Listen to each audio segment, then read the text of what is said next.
예배의 시간이 되었습니다.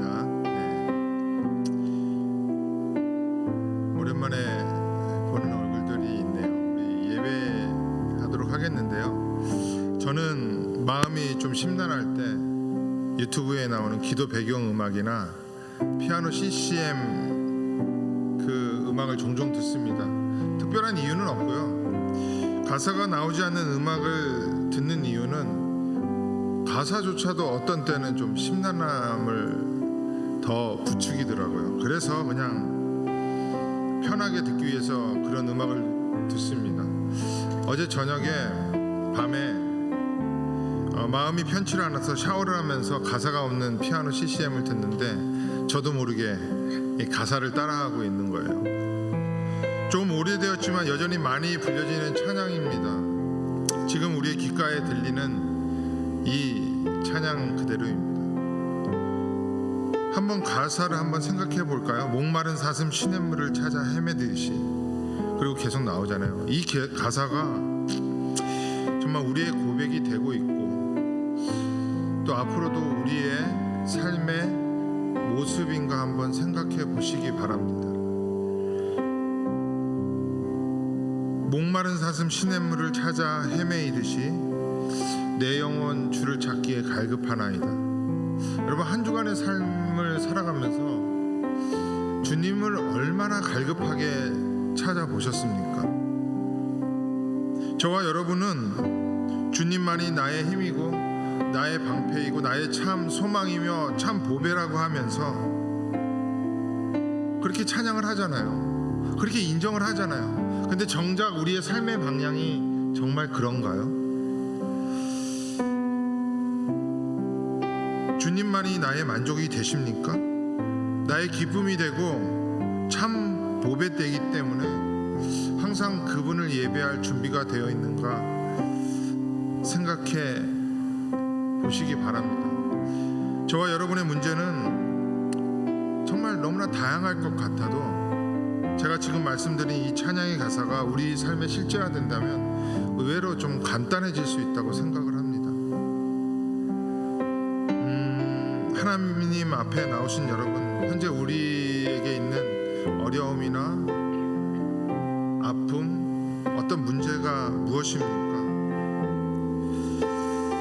오늘 예배에 앞서 이 음악을 들으면서 가사를 음미하면서 하나님 앞에 조용히 기도해 보시기 바랍니다. 그리고 이 찬양의 가사처럼 우리의 삶이 그렇게 인도함 받기를 소망하고 또 그것으로 인하여서 옥망과 정성과 힘을 다해 영과 진리로 예배하는 시간 되게 해달라고 우리끼리 함께 음악을 들으면서 묵상 기도함으로 예배의 자리로 나아가도록 하겠습니다. 기도하겠습니다.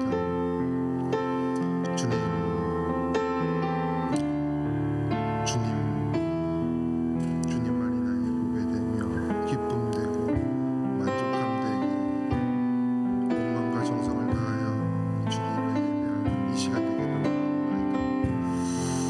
아버지, 이 찬양의 가사처럼 우리의 삶이 그렇게 인도함 받기를 바라면서 이 예배를 통하여서 하나님이 주시는 그 은혜가 넘쳐날 수 있도록 주님 인도해 주시옵소서. 주님 함께해 주시옵소서. 주님, 이 시간 하나님을 예배하기 위해 이 자리에 섰습니다. 그러나 우리의 마음은 어떠한가요? 하나님을 만날 준비가 되었습니까? 주님의 이름을 찬양할 수 있는 그런 상태인가요?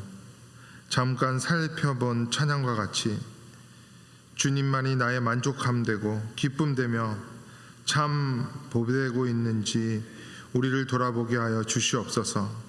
이 세상을 살아가면서 수많은 상황이 발생하는 가운데 있지만 주님만이 나의 힘과 방패되며 나의 참 소망이라는 찬양을 하면서 우리는 다른 어떤 힘과 어떤 방패를 찾고 있지는 않은지요. 주님 외에 다른 어떤 것에 소망을 두고 있지는 않습니까? 주님, 우리의 죄악됨을, 연약함을 불쌍히 여겨주시고 우리를 용서하여 주시옵소서. 이 예배를 통해 임재하시며 인도하시는 성령의 은혜로 주님 외에 다른 것으로 갈기갈기 찢겨졌던 우리의 심령이 다시 주님만으로 향하게 하여 주시옵소서. 그리하여 영과 진리로 또 우리의 마음과 뜻과 힘과 정성을 다해 예배할 때 오직 주가 주시는 만족함이 이곳에 모인 형제자매들을 충만케 하는 살아있는 예배가 되게 하여 주시옵소서. 예수 그리스도의 이름으로 기도드렸습니다. 아멘. 우리 자리에 일어나셔서 사도신경으로 우리의 신앙을 고백하도록 하겠습니다.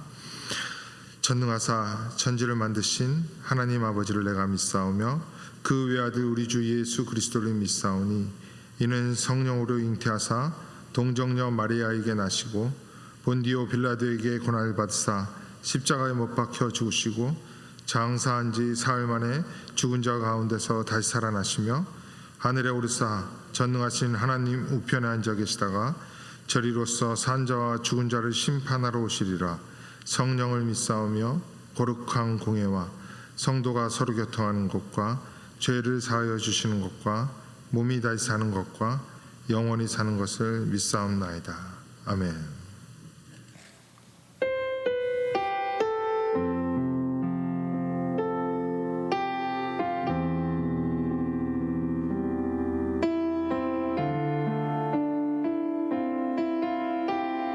우리 함께 찬양합시다.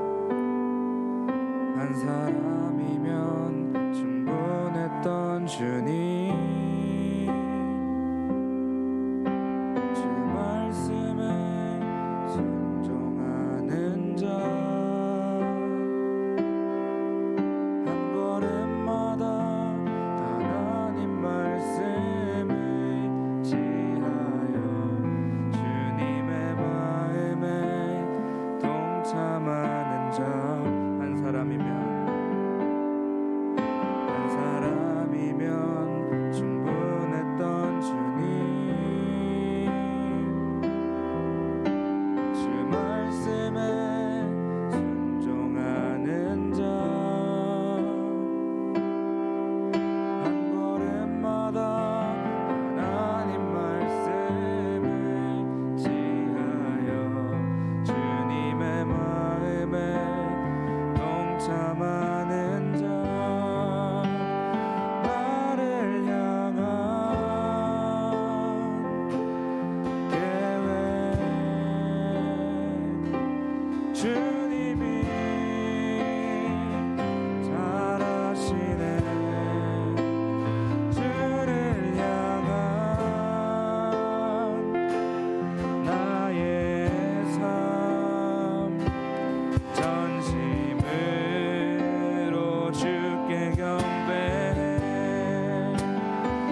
주님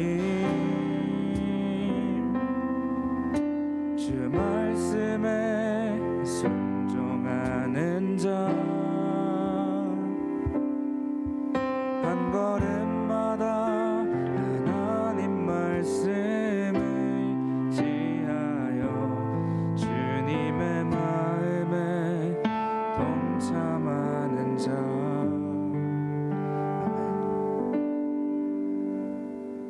아멘. 주님을 신뢰하며 이런 고백을 하며 주님을 따라가는 우리가 되었으면 좋겠습니다.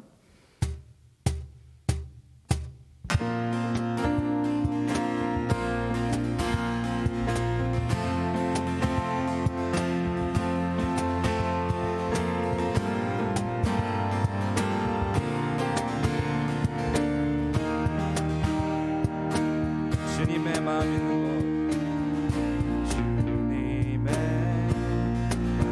있는 곳 주님의 시선이 있는 곳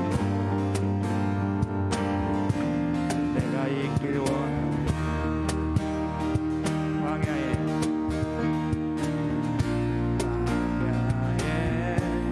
꽃을 피우시고 사막에 물을 내시고 주의 놀라운 손 푸른 마르고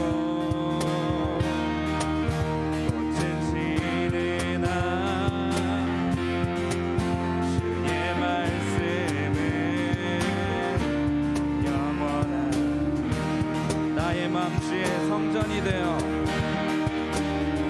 나의 맘 주의 성전이 되어 영원한 주의 말씀을 향해 주의 마음 있는 곳으로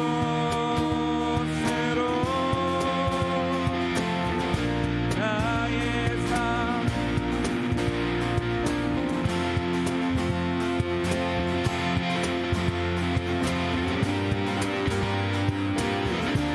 주의 시선 있는 곳 우리 처음부터 고백합니다. 주님의 의미 있는 곳 주님의 시선이 내가 있길 원하는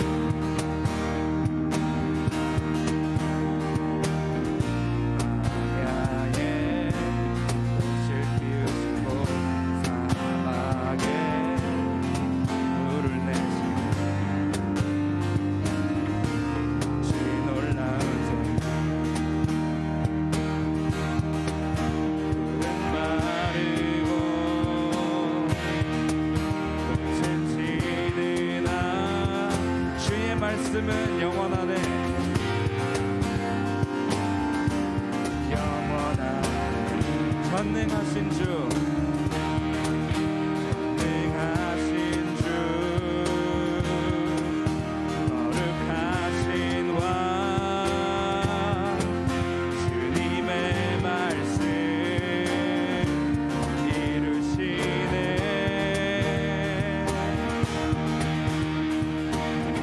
나의 맘 주의 성전이 되어 영원한 주의 말씀을 향해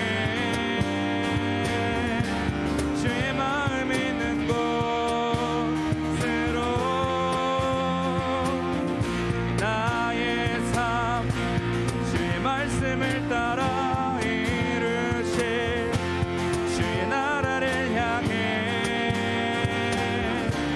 주의 시선 있는 곳 나의 마음 주의 성전이 되어 나의 맘 주의 성전이 되어 영원한 주의 말씀을 향해 주의 마음 있는 곳으로 나의 삶 주의 말씀을 따라 이루실 주의 나라를 향해 주의 시선 있는 곳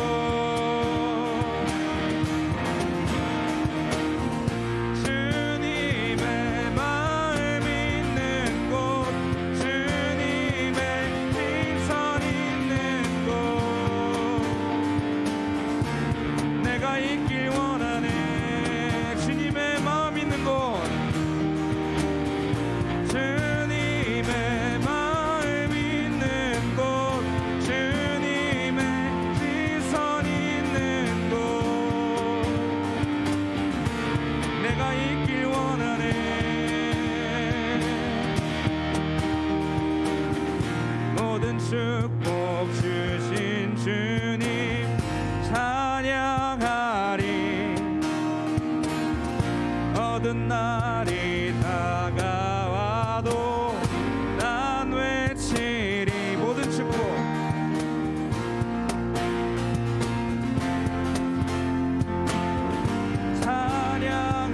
찬양하리 모든 날이 다가와도 난 외치리 주 이름 찬양 부요의 강물 흐르는 부요한 땅에 살 때에 주님 찬양해 주 이름 찬양 거칠은 광야와 같은 인생길 걸어갈 때도 주님 찬양 모든 축복 주신 주님 찬양하리 모든 날이 다가와도 난 외치리 주의 이름을 찬양해 주의 이름을 찬양해 영원한 주 이름 찬양 2절로 고백합시다 주 이름 찬양 햇살이 나를 비추고 만물이 새롭게 될 때 주님 찬양 주 이름 찬양 가는 길 험할지라도 고통이 따를지라도 주님 찬양 모든 축복 주신 주님 찬양하리 모든 날이 다가와도 모든 축복 주신 주님 모든 축복 주신 주님 찬양하리 모든 날이 다가와도 난 외치리 주의 이름을 찬양해 주의 이름을 찬양해 영원한 주 이름 찬양 주의 이름을 찬양해 주의 이름을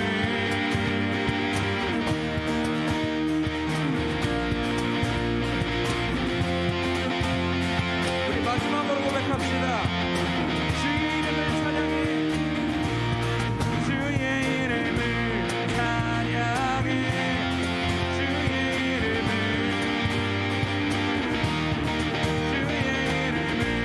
찬양해 영원한 주 이름 찬양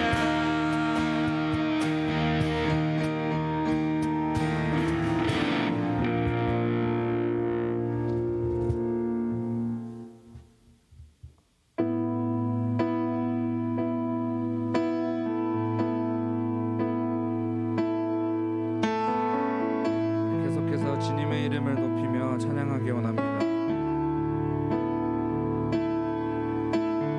주 여호와는 광대하시도다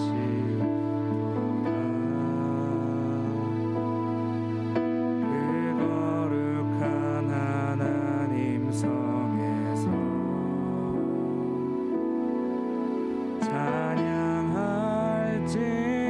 찬양할지어다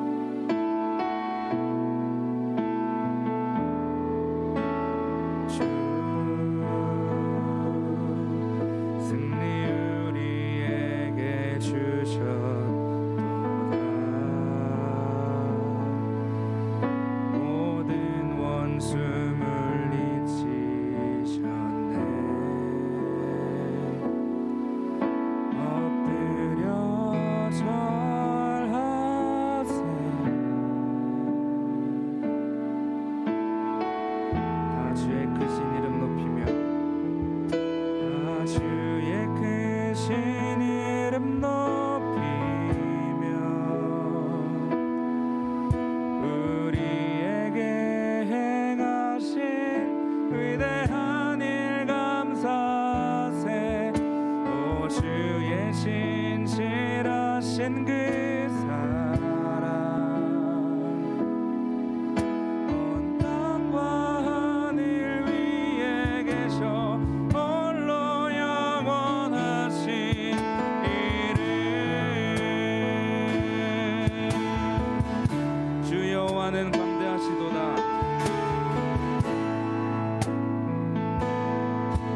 여호와는 광대하시도다 그 거룩한 하나님 성에서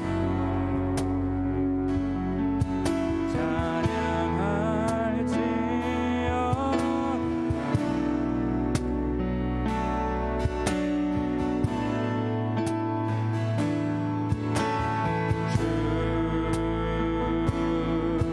승리 우리에게 주셨다 모든 원수 물리치 전에 엎드려 절하세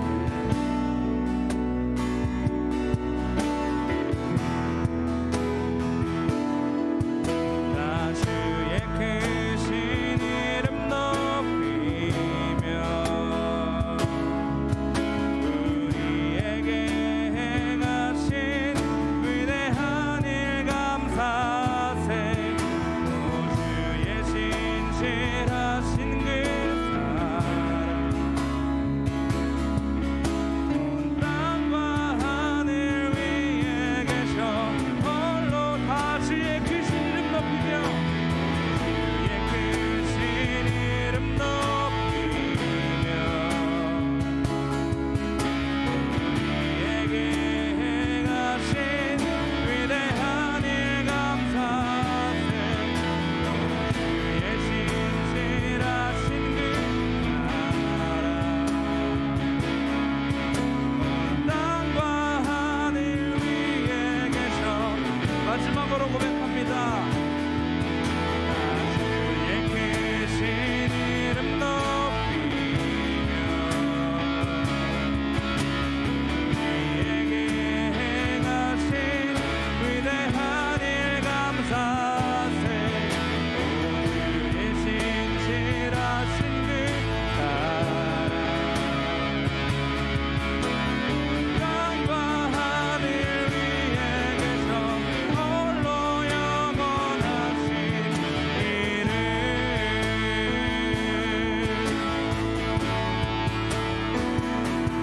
주어진 내 삶이 작게만 보여도 선하신 주 나를 이끄신 보내 중심을 보시는 주님만 따르네 날 택하신 주만의 지혜 보이는 상황을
기도함으로 말씀을 준비했으면 좋겠습니다.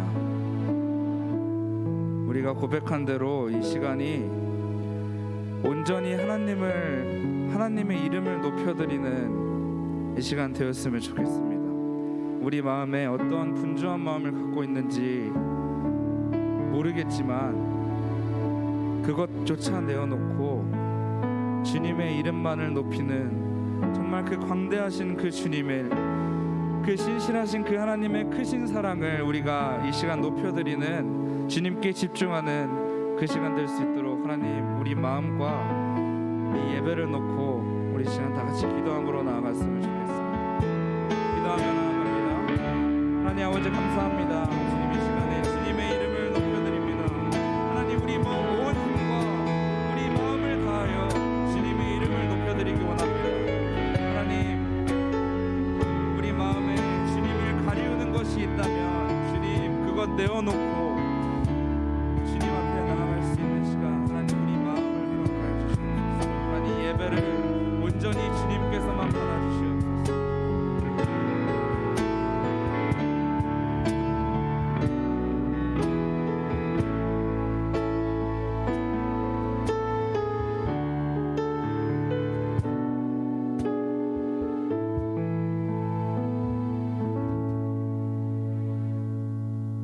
사랑이 많으신 하나님 아버지, 한 주간 지켜주시고 오늘 예배 자리로 인도해 주셔서 감사합니다.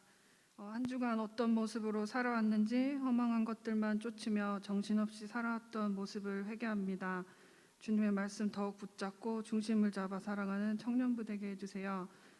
학기가 시작되어 이곳으로 오게 되고 떠나게 된 청년들이 있습니다. 오고 가는 길 지켜주시고 또 지켜주셔서 감사합니다. 가족들과 또 익숙하게 생활하던 곳에서 떨어져 지내게 되는데 그 빈자리가 외로움보다 하나님 사랑으로 채워지게 해주세요. 무엇보다 지혜를 구하는 청년으로 자라게 해주세요. 상반기 순이 시작됩니다. 서로 돌아보아 사랑과 선행을 격려하라고 하신 말씀처럼 청년부 안에서 정죄하기보다는 서로를 돌아보아 함께 사랑을 나누며 커가기를 원합니다. 저희가 살아가는 매일매일의 순간이 하나님의 은혜 없이는 아무것도 아닌 것을 감사하며 살아가게 해주세요. 오늘 말씀 전해주시는 조혁 전도사님과 함께 해주시고 저희 또한 깨어 그 말씀을 듣고 기억하게 해주세요. 사랑합니다. 감사합니다. 이 모든 말씀 살아계신 예수님의 이름으로 기도드립니다. 아멘.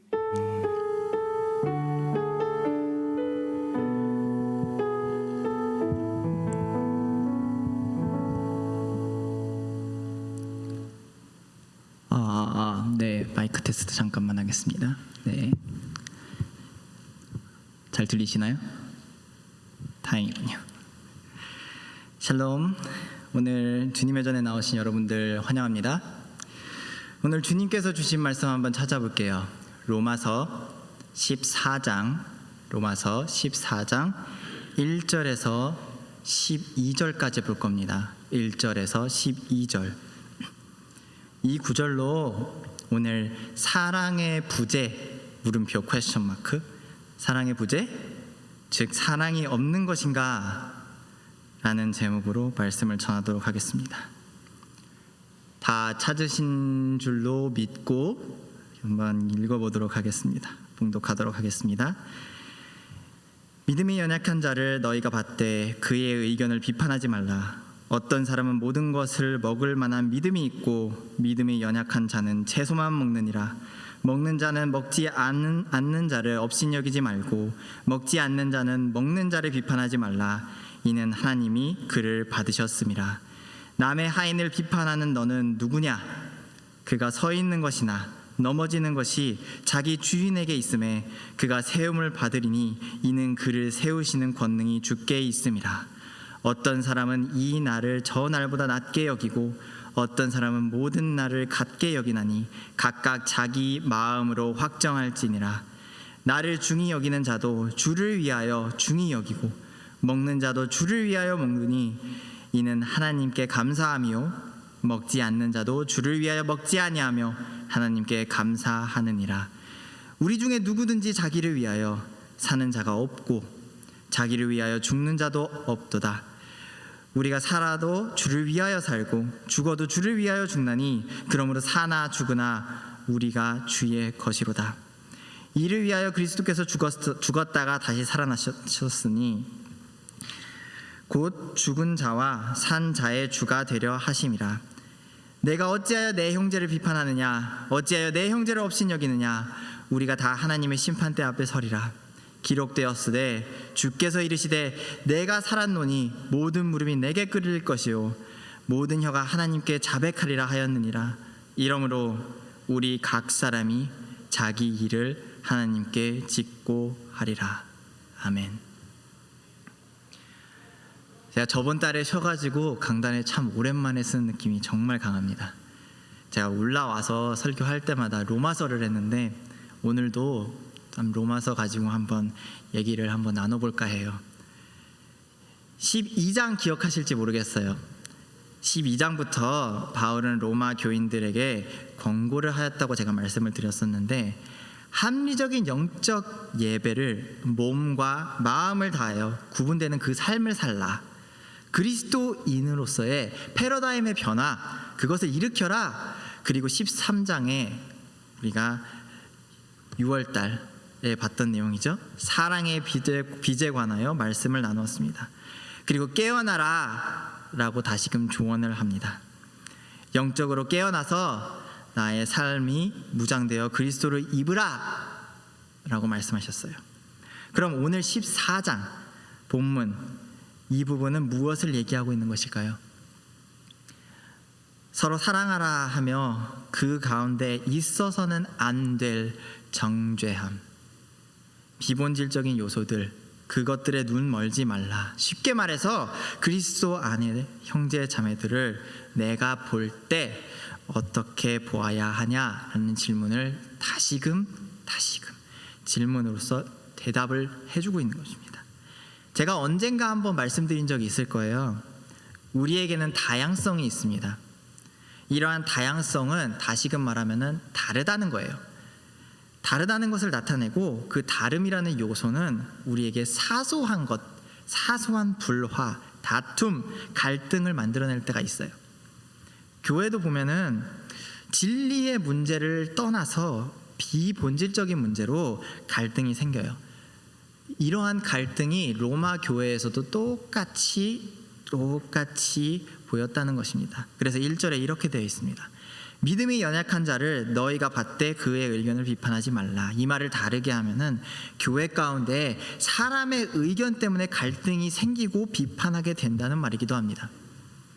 근데 이 의견이라는 단어 영어로 다시 한번 보게 되면은 딱히 비판을 할 것이 있나?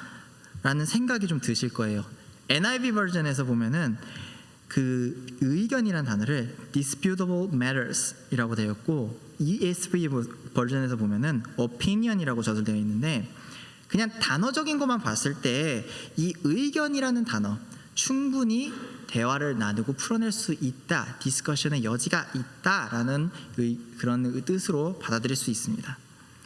그런데 교회가 이런 것들, 진리를 떠나서 비본질적인 의견들 때문에 갈등, 비판, 다르게 말하면 은혜가 떨어진다 라고 말을 하고 있다는 거예요. 즉 진정한 그리스도인의 사랑이 없다, 부재, 없어지고 있다는 것입니다. 바울은 이것을 어떻게 성경적으로 복음을 기반으로 이제 살고 있는 우리에게 어떻게 풀어나가야 하는지 해결 방법을 딱 하니 전달하는 거예요. 그럼 로마 교회의 상황을 딱 봤을 때 바울은 어떠한 지혜를 우리에게 지금 주고 있는 것일까요? 로마 교회 본문 가운데 보았을 때 두 가지 문제점이 있습니다. 첫째, 2절에 있어요. 어떤 사람은 모든 것을 먹을 만한 믿음이 있고 믿음이 연약한 자는 채소만 먹느니라. 먹는 것에 관하여서 문제가 있었다는 것입니다. 음식을 먹는 가운데 깨끗하다, 깨끗하지 않다라고 이것을 가지고 엄청나게 논쟁을 했다는 것이에요. 두 번째, 그건 5절에 있어요. 어떤 사람은 이 날을 전날보다 낮게 여기고 어떤 사람은 모든 날을 같게 여기나니 각각 자기 마음으로 확정할지니라. 즉 날짜, 절기, 문제가 있었다는 것이에요. 어떤 날의 법이 조금 더 중요하냐, 내가 지켜야 되냐, 이런 거 가지고 또 엄청 싸웠다는 것입니다. 이 두 개의 문제 가지고 바울이 뭐라고 하냐, 너희들 어떻게 해야 된다라고 할 때 1절에 딱 나와 있어요. 비판하지 말고 받으라, 그렇게 말하고 있습니다. 영어로 뭐냐, accept, 받으라는 거예요. 따뜻한 사랑으로 사람들을 보다듬고 안아주면서 포용하라는 것입니다. 그럼 누구를 받아야 된다고 하죠? 똑같이 1절에 있어요. 믿음이 연약한 자. 로마 교회의 컨텍스트상 이 믿음이 연약한 자라는 이 단어는 위에 두 가지 문제를 기반으로 두 부류의 사람으로 나뉩니다. 자, 첫 번째 얘기해 볼게요. 로마 교회의 믿음이 연약한 자는 채소만 먹는 자들이었습니다. 어떤 사람은 모든 것을 먹을 만한 믿음이 있고 믿음이 연약한 자는 채소만 먹느니라. 자, 이거 채식주의자 비판하는 거 아닙니다. 오해하지 마세요. 야채 맛있게 잘 먹을 수 있어요. 그런데 여기서 왜 채식하는 것이 믿음이 연약하다라고 하는지 이걸 좀 이해를 할 필요가 있어요. 유대인들이 토라, 법이라는 걸 가지고 있습니다. 그 법에 대해서 조금만 리뷰를 해볼게요. 음식에 관한 법을 보려면은 레위기 11장 3절에서 8절에 잠깐 나와 있는데 제가 빨리 읽어드릴게요. 모든 짐승 중 굽이 갈라져 쪽발이 되고 새김질하는 것은 너희가 먹되 새김질하는 것이나 굽이 갈라진 짐승 중에 너희가 먹지 못할 것은 이러하니 낙타는 새김질을 하되 굽이 갈라지지 아니하였으므로 너희에게 부정하고 사반 너구리입니다. 사반도 새김질을 하되 굽이 갈라지지 아니하였으므로 너희에게 부정하고 토끼도 새김질을 하되 굽이 갈라지지 아니하였으므로 너희에게 부정하고 돼지 맛있죠? 돼지는 굽이 갈라져서 쪽발이로 돼 새김질을 못함으로 너희에게 부정하니 너희는 이러한 고기를 먹지 말고 그 주검도 만지지 말라. 이것들은 너희에게 부정하니라. 정말 일부분입니다. 토라에 관련돼서 정말 일부분인데 포인트는 뭐냐면은 먹어도 되는 것, 먹지 말아야 하는 것, 이 부분에 있어서 유대인들은 정말 철저하게 지켰다는 거예요. 그때 그 당시 로마 교회에 보면은 유대인도 있었고 이방인들도 있었는데 유대인들은 그 본인들이 지켜왔던 그 법도가 있기에 음식을 구분했습니다. 그런데 이방인들은 그런 걸 몰랐다는 거죠. 다들 예수를 믿고 교회를 왔지만 이러한 법 때문에 먹는 것을 가지고 싸움이 일어나고 갈등이 일어났다는 거예요. 자, 이해는 돼요. 유대인들이기 때문에. 생각을 해보세요. 예수를 믿어서 모인 자들이라고 한들 하루아침에 조상들이 대대로 지켜왔던 전통의 법을 어기는 거 쉽지 않았을 것입니다. 이거를 어디서도 찾아볼 수 있냐면 사도행전 10장에 베드로의 태도에서 볼 수가 있어요. 10절부터 16절인데 그가 시장하여 먹고자 하며 사람들이 준비할 때 황홀한 중에 하늘이 열리며 한 그릇이 내려오는 것을 보니 큰 보자기 같고 네 귀에 매어 땅에 들이누웠더라. 그 안에는 땅에 있는 각종 네 발을 가진 짐승과 기는 것과 공중에 나는 것들이 있더라. 또 소리가 있으되 베드로야 일어나서 잡아 먹어라 하거늘 베드로가 이르되 주여 그럴 수 없나이다. 속되고 깨끗하지 아니한 것을 내가 결코 먹지 아니하였나이다 한데 또 두 번째 소리가 있으되 하나님께서 깨끗하게 하신 것을 내가 속되다 하지 말라 하더라.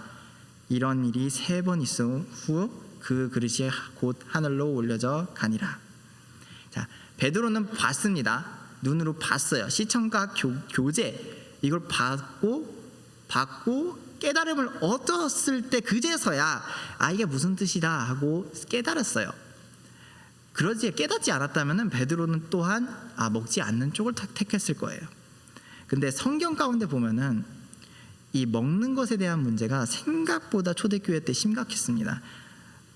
이런 음식으로서부터 오는 그런 진통, 고통 이런 것을 느낀 교회가 또 하나 있었는데 고린도 교회였어요. 무슨 문제가 있었냐면은 우상 숭배에 바쳐진 제물, 이 제물 고기들이 시장에 다시 나와서 되팔리고 있는데 그 되팔린 고기를 신자들이 먹을 수도 있었다는 거예요. 그래서 이걸 먹어 말어 이거 가지고 엄청 싸웁니다. 그래서 유대인들은 시장에 가가지고 고기를 살 때마다 물어야 하고 확인을 했어야 됐고 고린도 교인들도 똑같이 그것 때문에 시험 받았다는 거예요. 그래서 그 중에서 극단적으로 간 사람들이 차라리 이럴 바에는 고기를 아예 먹지 말자. 이것이 본문의 채식하는 자입니다. 이러한 채식하는 로마 교인들이 막 따지는 거예요. 아니 이게 어디서 온 건 줄 알고 왜 먹고 난리야. 그러면서 정죄해요. 잘못이다 하고 정죄를 해요. 자, 이 부분에 있어 고린도 교회에서 일어난 이런 케이스는 바울이 어떻게 대답을 했냐면은 고린도전서 8장 4절에 이렇게 되어 있어요. 그러므로 우상의 제물을 먹는 일에 대하여 우리가 우상을 세상에 아무것도 아니며 또한 하나님은 한 분밖에 없는 줄 아노라. 무슨 말이냐면은 우상에게 들어졌다고 해서 고기가 변질하지 않았다는 거예요. 왜? 우상은 아무것도 아니기 때문에, 아무것도 아니기 때문에, nothing이기 때문에 오직 하나님께서 유일하신 주님이신데 왜 정죄하고 그러느냐라는 것입니다. 그래서 8절에 추가적으로 말해요. 음식은 우리를 하나님 앞에 내세우지 못하나니 우리가 먹지 않는다고 해서 더 못 사는 것도 아니고 먹는다고 해서 더 잘 사는 것도 아니라, 즉슨 내가 그 음식을 먹던 안 먹던 그 사람의 믿음과는 아무런 영향이 가지 않는다는 것입니다. 먹는다고 나빠지지 않고요, 안 먹는다고 좋아진다는 게 아니에요. 그런데 음식을 가지고 따지는 자들에 관해요, 바울이 이렇게 얘기해요. 7절에 보면 이렇게 얘기해요. 그러나 이 지식은 모든 사람에게 있는 것은 아니므로 어떤 이들은 지금까지 우상에 대한 습관이 있어 우상의 제물로 알고 먹은 고로 그들의 양심이 약하여지고 더러워지느니라. 예수를 믿은 사람들 중에서 과거에 우상을 섬긴 것이 얼마나 큰 죄이고 그런 음식을 먹는 것이 얼마나 나쁜 일인지, 그런 것을 계속 생각을 하면서 그리스도를 보지 못하고 마음에 찔려서 먹어서는 안 된다 라는 그러한 딜레마에 빠졌다는 거예요. 다른 말로는 아직 확신이 좀 부족했다는 것입니다. 이러한 확신이 부족한 자들 교회 가운데 있다는 것이에요. 그렇게 갈등과 정죄함이 발생할 수밖에 없는 환경이 조성됩니다. 자, 그러면은 음식에 관련된 본질적인 문제, 본질적인 정답이라 그래야죠. 그 문제의 본질적인 정답 무엇일까요? 우리가 그리스도 안에서 하나 되는 것은 무엇인가요? 믿음입니다. 믿음을 통해서 우리가 그리스도 안에서 받아지는 것, 그것의 유일한 근거가 되는 게 바로 믿음인데, 그 믿음은 내가 뭘 먹고 안 먹고에 따라서 변화되는 것이 아니다. 고로 그리스도 안에 있는 자는 음식이 무엇이든 간에 그리스도를 통해 의롭다함을 받은 자들로서 먹을 수 있는 자유 있다는 것이에요. 그러기에 이 채소만 먹는 자들을 우리는 믿음이 연약한 자라라고 하는 것입니다. 이러한 자들을 그리스도 안에 자유함이 있는 그 믿음이 강한 그리스도인들이 어떻게 해야 한다? 받아줘야 된다는 것이에요. 업신여기지 말고 이상한 사람 취급하지 말고 받아들여야 한다는 것이에요. 따뜻한 그 사랑으로서, 가족으로서 받아야 한다는 것입니다. 이 음식 얘기 예수님께서도 말씀하셨습니다. 마가복음 7장 18절에서 20절이에요. 예수께서 이르시되 너희도 이렇게 깨달음이 없느냐? 무엇이든지 밖에서 들어가는 것이 능히 사람을 더럽게 하지 못함을 알지 못하느냐? 이는 마음으로 들어가지 아니하고 배로 들어가 뒤로 나감이라. 이러므로 모든 음식물은 깨끗하다 하시니라. 또 이르시되 사람에게서 나오는 그것이 사람을 더럽게 하느니라. 음식은 아무것도 아니에요. 그렇게 크게 문제가 되지 않아요. 오히려 사람에게서 나온 악한 것들, 거짓말하는 것, 그런 것들이 우리의 신앙을 오염시킨다는 것이에요. 음식은 우리의 신앙을 변화시키는 그러한 능력 없다. 그래서 추후에 로마서 14장 뒷부분에 좀 가다 보면은 바울은 또다시 한번 강조합니다. 14절 내가 주 예수 안에서 알고 확신하노니 무엇이든지 스스로 속된 것이 없으되 다만 속되게 여기는 그 사람에게는 속되니라. 20절 음식으로 말미암아 하나님의 사업을 무너지게 하지 말라. 만물이 다 깨끗하되 거리낌으로 먹는 사람에게는 악한 것이라. 음식이 뭔데 하나님의 사역을, 교회에서 이루어지는 사역을 흔들리게 하는가 라면서 결론을 내버립니다. 예수 안에서 음식 먹는 것은 자유하다. 그렇게 음식으로 인하여 시험 들지 말라. 이것이 음식에 관한 첫 번째 프로블럼에 관한 바울의 관점이에요. 그럼 두 번째, 로마 교회에서 믿음이 연약한 자 두 번째 누구였냐? 절기, 날짜, 이것의 중요도를 랭킹을 하면서 이 날이 저날보다 낫다라고 얘기하는 사람들입니다. 이게 티피컬한 문제가 어디서 나왔냐면은 안식일에 관한 문제였습니다. 안식일의 법도를 맹목적으로 따름으로써 발생하는 문제였다는 것이에요. 안식일 문제로서 이런 디베이트이 일어나고 하는 부분은 예수님과 그런 그 제자들도 바리새인들과 대면해서 마주했어야 되는데, 마태복음 12장 보면은 안식일 날 제자들이 굶주려 가지고 배가 고파 가지고 이삭을 비벼 가지고 까 가지고 먹어요. 근데 바리새인들이 그걸 보고 난리가 납니다. 아니, 안식일에 이랬어, 까서 먹었어, 그렇게 압박을 받았다는 것이에요. 과거뿐만 아니라 안식일 문제는 현재 와서 다시 보면은 유대인들 아직까지도 큰 문제로 여겨질 수도 있어요. 예를 들자면 사바스 엘리베이터라는 게 있더라고요. 몇몇 병원에 존재하는 엘리베이터인데 모든 층에 다 스탑해요. 사바스 데이에. 유대인들은 안식일날 절대 하지 말았어야 하는 것이 불 피는 거예요. 근데 엘리베이터 버튼 누르면 그게 불 핀다는 거예요. 불 들어오니까 누르면 안 된대. 그래서 누르지 않는데요. 이게 현재에도 좀 심각하게 볼 수 있는 안식일에 관련된 그런 문제점이라고 생각합니다. 자, 그러면은 현재 우리 그리스도인들은 어떤가요? 주일에 사람들이 시험 들게 하는 일들이 일어나요. 당장에 주일 성수에 관련돼서도 많은 디베이트가 있었습니다. 현재는 그렇게 크지 않아요. 근데 이민사회에서 제가 보기에는 이게 생각보다 조금 더 심하고 다른 색깔로서 오는 그런 충돌이 좀 많은 것 같아요. 자, 주일 성수에 관하여 말하기를 나는 주일날 돈을 안 쓰는 게 맞다고 배웠습니다 라고 하시는 분들이 있습니다. 그러면서 주일날 선교 혹은 다른 사역에 바자회를 하는데 그거 잘못됐다고 얘기하시는 분들이 있어요. 아니, 왜 주님의 전에서 장사를 하십니까? 예수님께서도 성전에서 장사하는 사람들 다 정리하지 않으셨습니까? 라고 말하면서 주일날 장사하지 마세요, 돈 쓰지 마세요 라고 합니다. 자, 제가 이렇게 나열한 것들을 좀 들어보니까 어떠세요?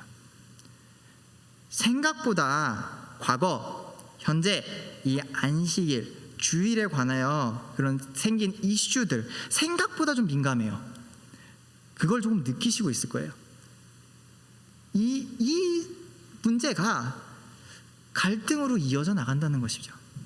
자, 그럼 우리 한번 본질을 따져봅시다. 본질 정말 중요하죠. 먼저 안식일은 무엇을 뜻하는지부터 우리가 알아야 합니다. 하나님께서 천지 창조하신 후 쉬셨다는 의미가 여러분들에게 어떻게 다가오십니까? 우리는 하나님께서 쉬셨다는 것을 주님께서 창조하신 이 세상이 완전하고 완벽했기 때문에 쉬셨다는 것을 알아야 합니다. 창조가 완전하였기에 안식하셨다는 거예요. 그러기에 안식일의 그 쉼도 중요하지만 일단 우선은 안식일은 주님께서 쉬신 그 날은 온전하고 완전한 하나님의 사역을 기억하고 기뻐하는 날이라는 게 우선이라는 거예요.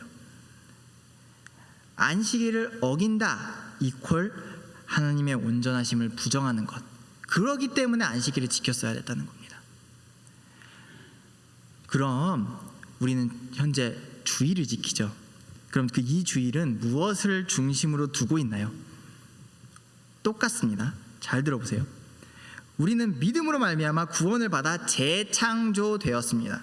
Recreation이라고 그러죠.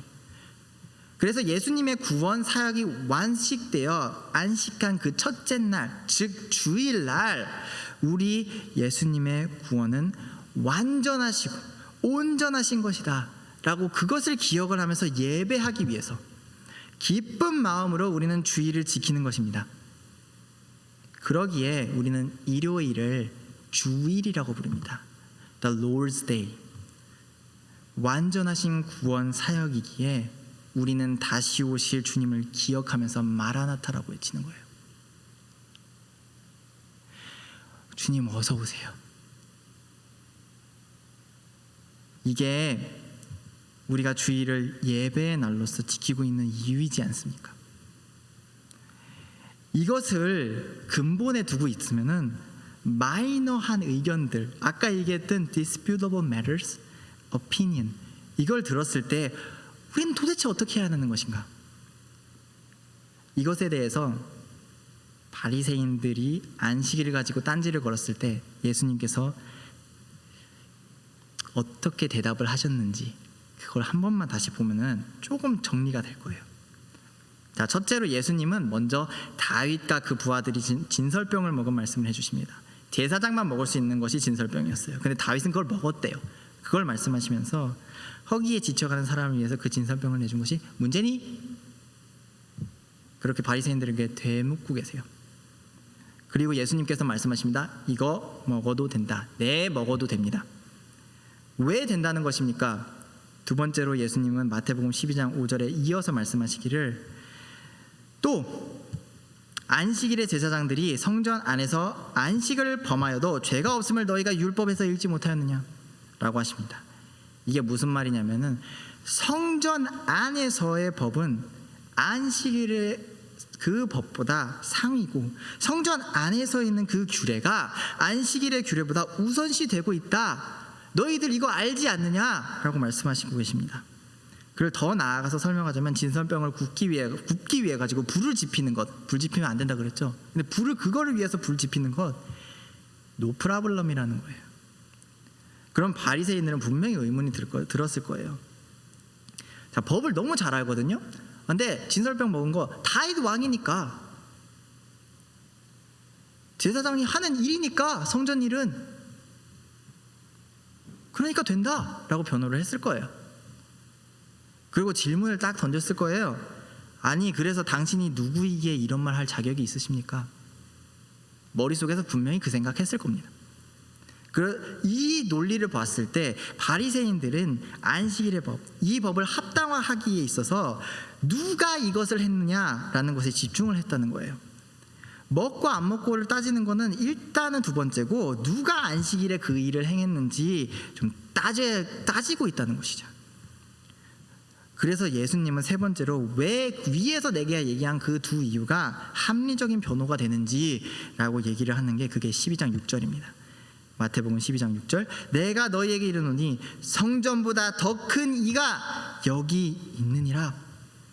그 안식일의 규례를 뛰어넘는 성전의 규례, 그 성전보다 큰 자가 나 그리스도다. 너희가 말하는 그 안식일 누구를 위한 것이냐?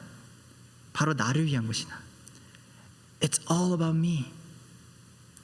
안식일 그것은 하나님 즉슨 그리스도인 예수님을 위한 일이요.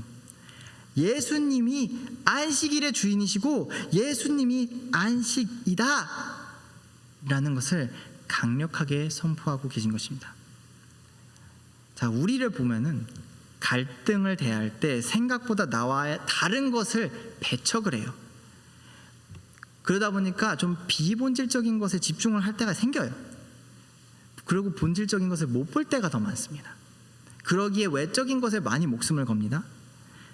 하나님을 섬기고 그리스도를 믿는 자신들은 나와 다른 것을 상처를 주고 업신을 여기면서도 나는 하나님을 잘 섬길 거니까 라고 하면서 섬김에 열심을 내고 있는 그러한 모습을 보여주고 있다. 그러면서 어깨를 으쓱으쓱거리고 있다. 이러면 잘못됐다는 것입니다. 내가 하나님을 섬기면서 내 이웃이 죽어가고 있다면은 아니 그게 정말로 그리스도의 사랑입니까? 그렇기에 내가 곧 안식이다라고 선포하신 주님이 뒤에 이어서 이렇게 말씀하세요. 7절 8절에 나는 자비를 원하고 제사를 원하지 아니하노라. 또 8절에 인자는 안식일의 주인이라. 이게 바로 결론이라는 것이에요.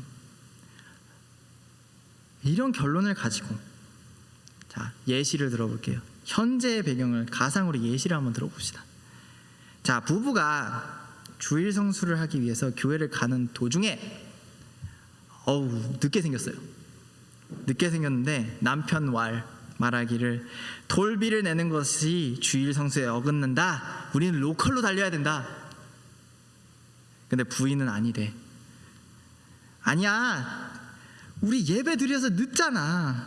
예배 드려야 하는데 늦는데 톨비 내는 게 그게 중요하냐고. 일단 가야 된다고. 자, 이러고 싸우는 게 중요하다는 겁니까? 중요합니까? 중요한 것은 내가 주님께 감사하는 마음과 그 주님께 받은 그 사랑을 가지고 그 마음을 품고 예배를 드리러 가서 예배를 잘 드리는 것, 이게 조금 더 중요하지 않을까요? 싸우다가 결국 집으로 돌아가면은 그게 무슨 의미가 있겠습니까? 즉, 하고 안 하고 잘잘못을 따지면서 정죄하고 비판하는 것이 아니라 본래 해야 할 것을 해야 된다는 것이에요. 하나님을 사랑하는 만큼 나의 이웃 또한 최선을 다해서 사랑하고 그리스도의 사랑으로서 그 사랑을 베푸는 것, 그러한 자비와 사랑이 100만 번 드리는 마음 없는 제사보다, 마음 없는 예배보다 낫지 않을까요? 앞서 말씀드린 두 가지 이슈, 로마 교회에 있었던 두 가지 이슈, 먹고 마시는 문제, 안식일의 문제, 이 문제들을 보았을 때 어떠한 생각이 지금 머릿속을 스쳐 지나가세요? 마음속에 조금이나마 깨달음이 생기신다면은 비본질적인 것을 가지고 나의 형제 자매들을 정죄하는 것이 아니다, 이것을 여태까지 말씀드린 것 중에서 보셔야 합니다. 비본질적인 것에 얽매여 가지고 교회가 망가지고 있는 것, 그것이 그리스도의 사랑을 깨닫지 못하고 있는 그리스도인 가운데 사랑의 부재, 사랑이 없는 것이 아니고 무엇인가요? 그렇게 교회 가운데 있는 사소한 일들에 흔들리지 않으시기 바랍니다. 자, 여기서 말하는 사소한 일, 세상적인 사소한 것이 아닙니다. 우리의 교회를 위해 우선순위가 사람의 시선으로서, 사람의 뷰로서 흔들리지 않고 우리의 그리스도인으로서의 아이덴티티, 이것을 기억을 하면서 본질을 꿰뚫어 보라는 거예요. 그렇기에 바울은 오늘 본문 가운데 형제 자매를 비본질적인 이슈로 비판하지 말라고 하면서 믿음이 연약한 자를 받으며 기억해야 할 요소를 본문에 떡하니 나열하고 있지 않습니까? 서로 의견이 다르고 주장하는 바가 달라도 우리가 하나 되는 그리스도 예수 안에서 하나 되는 그것으로 인하여 믿음이 강한 자가 믿음이 연약한 자를 받아야 하는 이유, 짧게 정리를 해보면, 첫째, 하나님이 먼저 믿음이 연약한 자 또한 받으셨기 때문입니다. 이신칭의, 믿음으로 말미암아 의롭다함을 받은 것, 하나님이 주의 사람을 받은 이유, 그분의 사람으로서 인정하신 이유, 단 하나, 오직 그리스도를 향한 믿음 때문이었습니다. 믿음이 있으면 복음 안에서 누구든지 받아낼 수 있어야 한다는 것이에요. 하나님이 받으셨는데 우리가 거절할 이유가 어디에서 찾을 수 있나요? 둘째, 믿음이 연약한 자에 관하여서는 우리의 소관이 아니라는 거예요. 4절 보세요. 남의 하인을 비판하는 너는, 본문 4절입니다. 남의 하인을 비판하는 너는 누구냐? 그가 서 있는 것이나 넘어지는 것이 자기 주인에게 있음에 그가 세움을 받으니 이는 그를 세우시는 권능이 주께 있음이라. 그리스도인의 주인 누구십니까? 하나님입니다. 그런데 왜 같은 하인의 입장이 되는 사람이 정죄를 하면서 죽어라 마라 합니까? 우리는 그리스도의 피로 말미암아 구원받은 자들입니다. 우리는 주님의 것입니다. 또한 나와 다른 의견을 가진 나의 형제 자매 또한 하나님께서 그리스도의 그 피값으로 구원한 하나님의 것인데 왜 이래라 저래라 하는 거예요? 셋째, 믿음이 연약한 자들이 그렇게까지 행실에 목숨 거는 이유가 그 이유가 만약에 그 마음의 중심에 그리스도가 있어서 그렇게까지 고집을 하고 집착을 한다는 것이면은 그 부분은 받아줘야 한다는 것이에요. 중심을 모르기 때문에, 그 사람들의 중심이 뭔지 확신할 수 없기 때문에 우리는 모르니까 정죄하지 말라는 거예요. 6절에 뭐라고 되어 있습니까? 나를 중히 여기는 자도 주를 위하여 중히 여기고 먹는 자도 주를 위하여 먹으니 이는 하나님께 감사하며 먹지 않는 자도 주를 위하여 먹지 하지 않으며 하나님께 감사하느니라. 믿음이 연약하기에 안식일에 목매는 것, 주일에 그런 사소한 것에 목매는 것, 만약에 그 중심에 그리스도가 있다면은, 있을 수 있어요.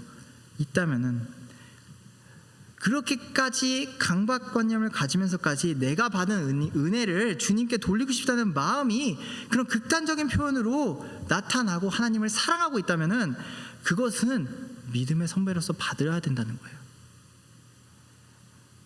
믿음의 선배로서 마음의 여유를 가질 수 있어야 된다는 거예요. 자, 그리고 넷째, 믿음이 연약한 자들, 정말 죄송하지만 그분들이 찐인지 짝퉁인지 그것을 판단한 건 우리가 아니에요. 하나님이, 오직 주님이 그 판단을 하시는 분입니다. 그러기에 믿음이 강한 자들은 주님의 판단을 기다리며 받아들일 수 있는 여유가 있어야 된답니다. 이게 무슨 말이냐? 10절 12절 보시면은 내가 어찌하여 내 형제를 비판하느냐? 어찌하여 내 형제를 업신여기느냐? 우리가 다 하나님의 심판대 앞에 서리라. 기록되었을 때 주께서 이르시되 내가 살았느니 모든 무릎이 내게 꿇을 것이요 모든 혀가 하나님께 자백하리라 하였느니라. 이러므로 우리 각 사람이 자기의 일을 하나님께 직고하리라. 먼저 우리 모두 죄인입니다. 또 정말 죄송하지만 교회에 나온다고 모든 분들이 예수님을 잘 성실하게 믿고 있다 얘기할 수 있을까요? 저는 얘기할 수 없을 것 같아요. 사람으로서의 역량으로서는 그게 판단이 안 됩니다. 허나 교회 안에서 하나님의 말씀을 마주하면서 하나님과 대면하면서 복음이 무엇인지 알아가고 깨달으면서 그 믿음이 연약해 보이는 자가 정말로 예수님을 영접한 주님의 자녀인지 주님께서 판단하시고 주님께서 믿음 가운데 세우시는 과정이 있다면은 그 과정 가운데 믿음이 연약해 보인다고 해서, 그 시기가 있다고 해서 배척하면 안 돼요. 그러기에 믿음이 강한 선배들은 그분들이 복음의 영향권 안에서 진실된 진짜 그리스도인이 되어가는 것을 참고 인내하면서 기다려야 한다는 것이에요. 받아주라는 게 거기서 나옵니다. 그렇기에 바울은 말합니다. 사랑의 부재, 사랑이 없는 것, 은혜가 떨어지는 것, 그것이 아니라 사랑으로서 품어주고 그리스도 안에서 하나 되고 믿음의 선배들이요, 그렇게 되기 위해서 노력하세요. 행실에 옮기세요. 그래서 바울은 만약에 나의 형제가 내가 그런 음식을 먹는 거를 보면서 시험에 들고 있다면 먹지 말라고 해요. 그렇게 이끌어가지고 그러한 리더십을 형성을 하고 그렇게 성장해 나갈 수 있는 하나의 교회가 되라, 하나의 몸이 되라, 그거 아닙니까? 사랑하는 영생교회 청년부 형제 자매 여러분들, 우리는 보는 눈이 짧을 때가 많습니다. 그래서 사람은 그 행실로서 각자의 그 영성의 급을 나누려고 그래요. 근데 바로 보시길 바랍니다. 급 나누는 거 우리가 할 일 아니에요. 비본질적인 것에 휘둘리지 마시고 본질을 보세요. 꿰뚫어 보세요. 믿음이 연약한 나의 형제 자매들, 그분들을 비판, 갈등, 배척 그렇게 하는 것이 아니라 받아들이세요. accept 하세요.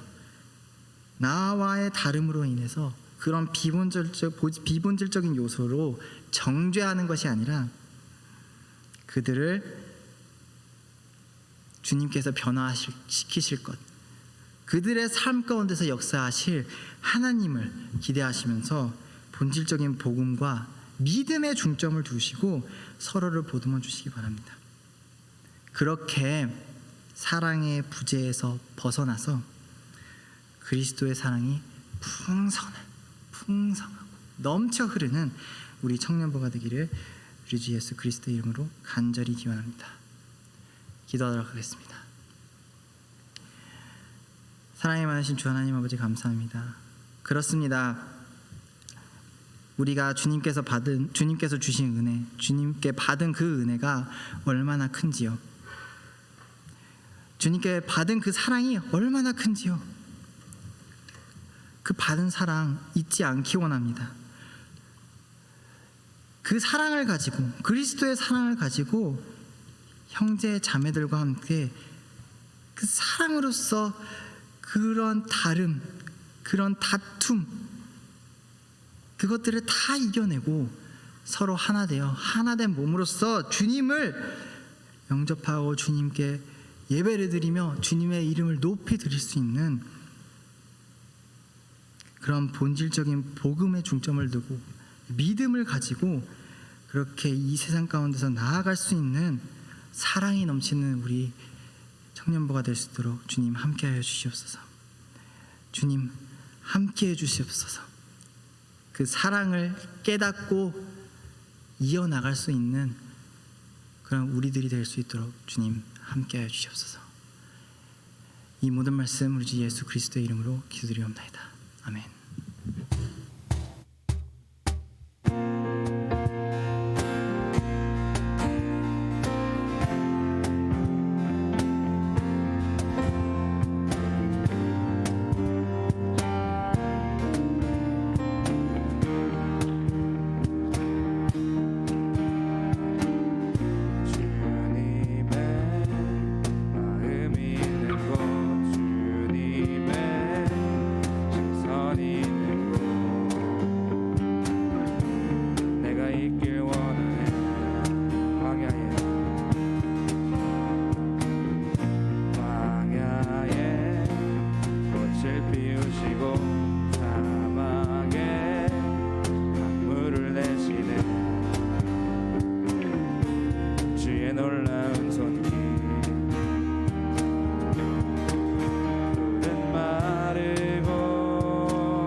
되어 영원한 주의 말씀을 향해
하나님 아버지 감사합니다. 우리의 공동체를 주님께서 허락하셨사오니 서로 사랑하게 하여 주시고 주님의 마음이 있는 곳에 우리의 마음도 머무르며 시선도 있게 하여 서로를 사랑하며 이해하며 보다듬어주며 더욱 주 안에서 함께 성장해 갈 수 있는 우리 귀한 청년부 공동체가 될 수 있도록 인도하여 주시옵소서. 우리 마음을, 우리의 삶을 드리는 것을 대표하여 헌금으로 이 시간 주님께 드리기를 원합니다. 이 헌금이 사용되는 곳마다 하나님의 나라가 임하게 하여 주시고 사랑이 넘쳐나며 주님의 은혜가 풍성한 공동체가 될 수 있도록 주님께서 함께하여 주시옵소서. 예수 그리스도의 이름으로 기도드렸습니다. 아멘. 주기도문으로 예배를 마치도록 하겠습니다. 하늘에 계신 우리 아버지여, 이름이 거룩히 여김을 받으시오며 나라의 임하옵시며 뜻이 하늘에서 이루어진 것 같이 땅에서도 이루어지이다. 오늘날 우리에게 일용할 양식을 주옵시고 우리가 우리에게 죄 지은 자를 사하여 준 것 같이 우리의 죄를 사하여 주옵시고 우리를 시험에 들게 하지 마옵시고 다만 악에서 구하옵소서. 대개 나라와 권세와 영광이 아버지께 영원히 있사옵나이다. 아멘.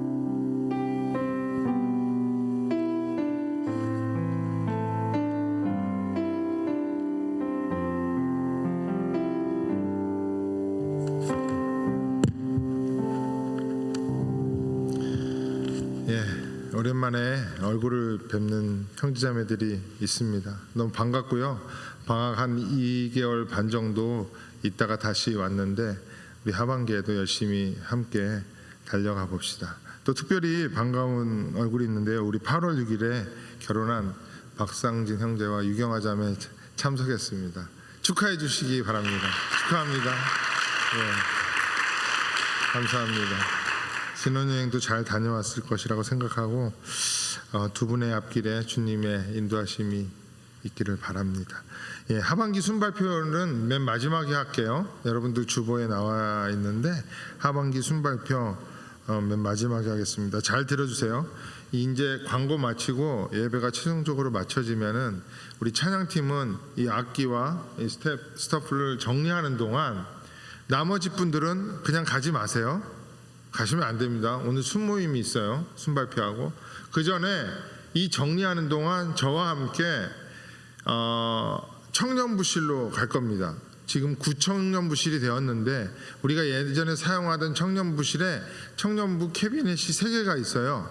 그 안에 있는 것들을 버릴 것들이 좀 많은데 함께 버리고 또 그곳을 카펫을 새로 깐다고 하니까 다 우리 청년부 캐비넷 3개를 복도로 꺼내놓으시면 됩니다. 나가보면 알 수 있어요. 유치부들은 지금 이미 작업을 많이 해놨으니까요. 그냥 꺼내놓으면은 그 공간에 카펫을 새로 깔고 이번 주 금요일이나 토요일날 우리가 다시 와가지고 넣으시면 됩니다. 그러니까 여러분들이 있기 때문에 금방 할 수 있으니까 가지 마시고 저와 함께 그 캐비넷을 바깥으로 빼도록 하겠습니다. 그리고 나서 우리 선교 후원 영생 마라톤이라고 있는데 이것은 11월에 진행이 됩니다. 여러분들 제가 단톡방에 올리기도 했는데 이것을 위해서 연습을 합니다. 그러니까 지금 3번째 연습이거든요. 이 3번째 연습에 저희가 오늘 참석할 거예요. 그러니까 피스밸리 파빌리온 넘버 3번 파빌리온으로 가면 돼요. 거기가 영성장로교회가 예약을 해놔서 그곳에 모여서 잠깐 연습을 하고요. 또 제공을 합니다. 음식 제공을 하기 때문에 여러분들 마실 것이랑 그런 거 걱정 안 하시고 함께 가셔서 그곳에서 첫 순모임을 합니다. 첫 순모임을 하는데 교제 모임이에요. 다음 주까지 교제 중심의 모임을 하도록 할 거예요. 제가 순장방에 하반기 순장들에게 이미 어떻게 할지에 대해서 말씀을 드렸는데 좀 이따 순발표를 하고 다시 한번 말씀을 드리도록 하겠습니다. 그러니까 캐비넷 바깥으로 빼고 다 가지 마세요. 함께 피스밸리로 가가지고 그 파빌리온에서 모임을 갖는 것입니다. 그리고 간혹 모임에 대한 광고를 하는데 잘 듣지 못해서 개인적으로 질문하시는 분들이 아직 있어요. 그러니까 주보를 참고해 주시고 제가 다시 하반기 때부터는 주보를 우리 단톡방에 올려드리도록 하겠습니다. 이번 주 금요 모임은 없습니다. 2일 금요 모임 없고 9일에 힘투어십이 있습니다. 힘투어십은 본 예배당 1예배실 앞에 있는 찬양대실에서 하니까 그쪽으로 오시면 됩니다. 이번 주 금요 모임은 없습니다. 청년부 피크닉이 18일 예배 후에 컬러파크에서 있는데요. 이때 BBQ 파티를 하겠습니다. 그러니까 여러분들 순모임도 이걸로 대체해요. 여러분들의 교제를 위해서 많이 그렇게 하고 있으니까요. 참석하실 분들 다 참석해 주세요. 몇 명 안 되는데, 그래서 음식 준비를 위해서도 순장님들 꼭 말씀해 주시고요. 이렇게 하도록 하겠습니다. 지금 다음 주부터는 광고를 할 건데요. 9월 13일 화요일이에요. 14, 15 수목요일 날 저녁 7시 반부터 저희 교회에서 필라 복음화 집회가 열립니다. 그러니까 제1예비실에서 송태근 목사님이 이 예배를 인도해요. 여러분들 너무나 좋은 기회예요. 이런 것들은 놓치지 않기를 바랍니다.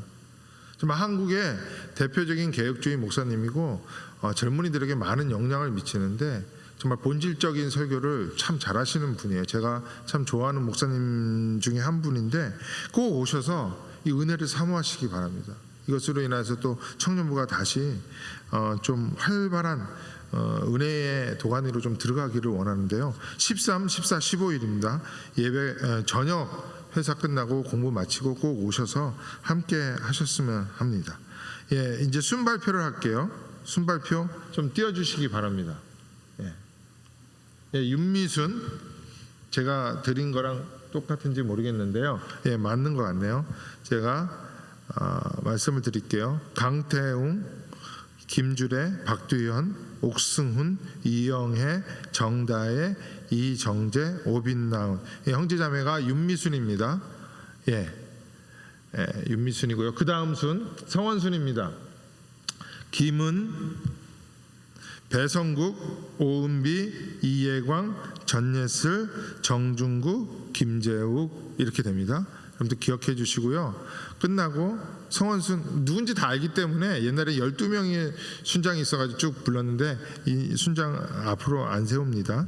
최평화 자매 순장입니다.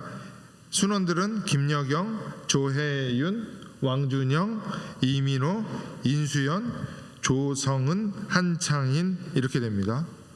여러분들 기억해 주시고 우리 평화자매 앞에 있는데 오늘 함께 해 주시기 바랍니다. 김학경 자매, 김학경 자매 어디 있나요? 새로운 순장이 됐으니까 한번 손 들어주세요. 일어나 주세요. 저기 있습니다. 수고해 주시기 바랍니다.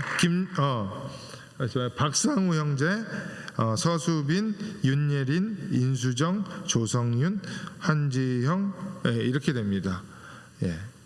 제가 순장방에 다시 이걸 보내드리도록 할게요. 이렇게 하니까 기억하시고 오늘 순모임을 파빌리온 3번으로 가셔서 하시기 바랍니다. 제가 말씀드렸듯이 오늘은 모여서 무엇을 하냐면은 순 이름을 정하는 거예요. 어떻게 정하냐면은 하나의 예시를 보여드릴게요. 이렇게 정하면 됩니다. 사우나 순에서 사랑을 우리 이웃들에게 나누자, 이런 식으로 예시를 드리는 겁니다. 당나귀, 당신과 나의 만남은 귀하다. 어머나 어디든 머무는 곳에 하나님의 사랑이, 이렇게 해가지고 조 이름을 정하시기 바랍니다. 순원들끼리 모여서. 그래서 이것으로 마치는 것이 아니라 그 다음 주에는 제가 보드를 2개씩을 순별로 드릴 거예요. 그리고 사인펜 한 세트를 드리겠습니다. 우리 청년부에서. 그래서 간판을 만드는 거예요. 이 예배실에 있는 의자에 이렇게 걸어놓을 수 있는 거예요. 예전부터 신앙생활 우리 청년부에서 하신 분들은 기억날 거예요. 옛날에 순 간판 걸어놨듯이. 그래서 여러분들이 순별로 직접 꾸미는 것입니다.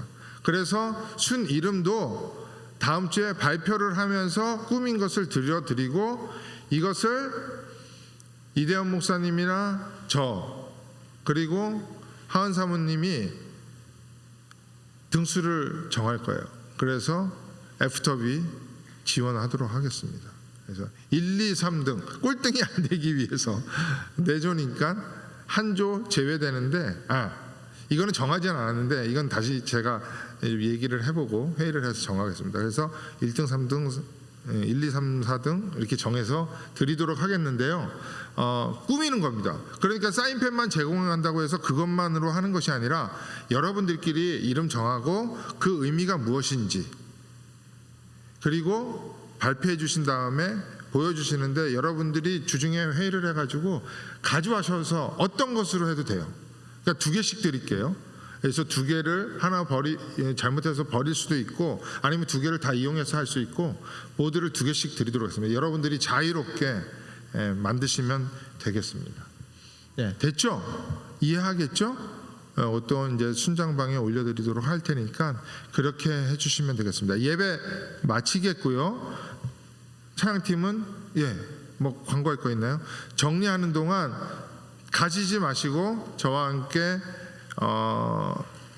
구청연구실에 가가지고 저희 캐빈에 복도로 빼내도록 하겠습니다. 그리고 피스밸리 파빌리온으로 이동하도록 하겠습니다. 감사합니다. 예배 마쳤습니다.